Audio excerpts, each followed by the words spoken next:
নমস্কার বন্ধুরা, স্বপ্নাস ব্লগে আপনাদের সাদর আমন্ত্রণ জানাই।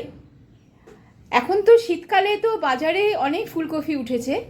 অবশ্য ফুলকপিটা সারা বছরই পাওয়া যায়, তবে শীতের ফুলকপির স্বাদটা একটু আলাদা, অন্যরকমই হয়। তো আজকে আমি একটা ফুলকপির নতুন রেসিপি আজকে আপনাদের সাথে শেয়ার করব। আজকে ফুলকপির ফুল দিয়ে আমি কোনো রেসিপি করব না। ফুলকপির এই যে গোড়াটা দেখছেন, এই গোড়াটা দিয়ে আজকে একটা ভর্তা বানাবো। এই ভর্তাটা খেতে খুব ভালো লাগে, গরম ভাতে খেতে তো খুবই ভালো লাগে। আর কিভাবে বানাই, কিভাবে করছি, সেটা পুরোটাই থাকবে আমার এই রেসিপিতে। আপনাদের কাছে অনুরোধ রইল আমার এই পুরো রেসিপিটা দেখবেন, আর ভালো লাগলে লাইক, শেয়ার, কমেন্ট অবশ্যই করবেন। বন্ধুরা, ফুলকপি থেকে ফুল আর গোড়া আর ডান্ডিগুলো সব আলাদা করে নিয়েছি। এবার এই গোড়াটার একটু আমি গাগুলো একটুখানি ছিলে নেব। আস্তে আস্তে আমি এর গাগুলো একটু ছাড়িয়ে নেব। এইভাবে আমি খোসাটা ছাড়িয়ে নিয়েছি গোড়াগুলোর। ফুলকপির গোড়াগুলোকে আমি ভালো করে কেটে নিয়েছি কুচি কুচি করে। ফুলকপির গোড়া একটুখানি কম হয়ে গেছে, তাই আমি ফুলকপির ডাঁটা আর পাতাগুলো এর সাথে দিয়ে দিয়েছি। এগুলোকে একটু ছোটো ছোটো করে কেটে নিয়েছি। একটা প্যানে সর্ষের তেল ভালো করে গরম করে তাতে 1 চামচ কালো জিরে আর 2টো শুকনো লঙ্কা ফোড়নে দিয়ে দেব। এবার একটা গোটা রসুনের কোয়া আমি এই গরম তেলে দিয়ে দেব।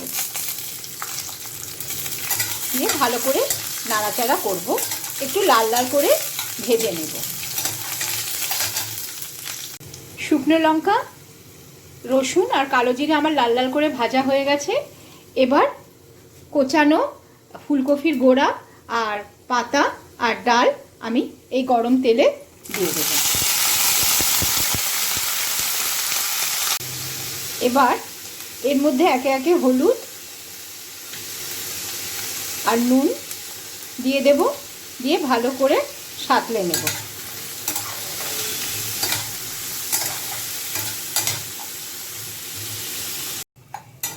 এগুলো আমার একদম সাঁতলানো হয়ে গেছে, এগুলো নরমও হয়ে গেছে। এবার এগুলোকে ঠান্ডা করতে দেব, একটা প্লেটে ঢেলে নেব।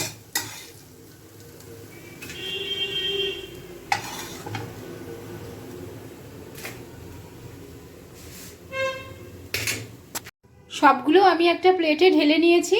এবার ঠান্ডা হলে তারপরে আমি একটা মিক্সিতে এগুলোকে বেটে নেব। এগুলোকে আমি একটা মিক্সিং জারে নিয়ে নিয়েছি, নিয়ে একটা ভালো করে পেস্ট বানিয়ে নেব। ফুলকপির গোড়া, ডাঁটা আর পাতাগুলোকে আমি একদম মিহি করে বেটে নিয়েছি। এবার প্যানে 2 চামচ তেল গরম করে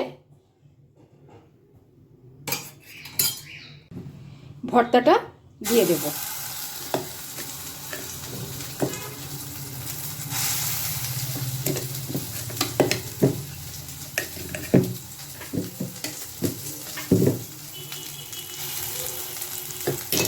পুরো ভর্তাটাই গরম তেলে দিয়ে দিয়েছি। এবার চেখে দেখলাম যে সামান্য নুন আর মিষ্টি লাগবে, তাই আমি সামান্য নুন আর মিষ্টি অ্যাড করে দিয়েছি।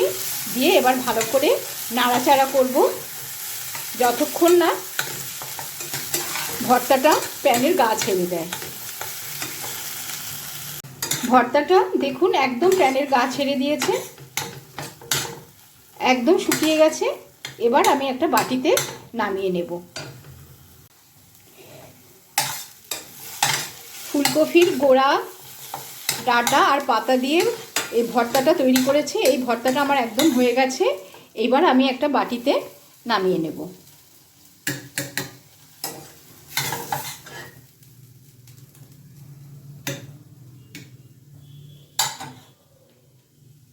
এবার থেকে ফুলকপির গোড়া, ডাঁটা, পাতা ফেলে না দিয়ে এইভাবে আপনারা ভর্তা করে খেতে পারেন। দুপুরবেলায় গরম ভাতে একদম জাস্ট জমে যাবে এই ভর্তা। দেখো বন্ধুরা, গরম ভাতে আমি ভর্তা নিয়ে নিয়েছি। তোমরা এরকম ভর্তা সবাই একবার চেষ্টা করে দেখতে পারো।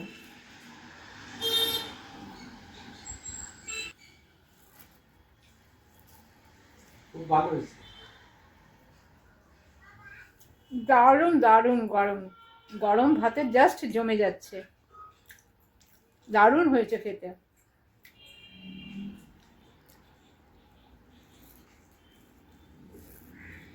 যোগেশ্বরী দারুণ হয়েছে। অসভ্যতা সবাই